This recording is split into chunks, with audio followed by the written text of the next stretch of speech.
আসসালামু আলাইকুম। ওয়ালাইকুম সালাম। চাচি ভালো আছেন? আছি আল্লাহর কাছে। আপনি জানি আল্লাহর কাছে সবসময় একটা কি জিনিস চাইছিলেন? যে আশা করছেন মানে ঘরটার আমার আশা পূরণ হয়েছে, আল্লাহ দিয়ে খুশি আমি। তা আজকে যখন আপনি এই ঘরটার ভিতর শুবেন তখন কি মনে হবে? মনে হবে আমাকে ভালো, আমি খুব ভালো জায়গা শুয়ে আছি, আজ আমার খুব আনন্দ লাগতেছে।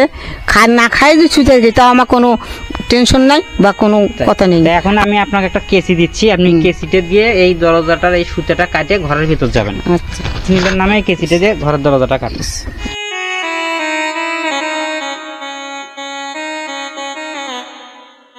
এই সেই অসহায় মায়ের ঘর। আমরা এর আগে যে ভিডিওটা করছিলাম যে ভাঙাচুরে ঘরটা ছিল, আজকে সেই অসহায় মায়ের ঘরের জন্য তার স্বপ্নটা পূরণ হয়েছে। তাই আপনারাও দোয়া করবেন আমি যেন এই ধরনের অসহায় মাদের পাশে আমার যতটুকু সাধ্য কুলাবে, বা কেউ যদি ইচ্ছা করে যে তাদের জন্য কিছু করার, ইনশাল্লাহ তারাও আমাদের সঙ্গে শরীক হতে পারবে। এই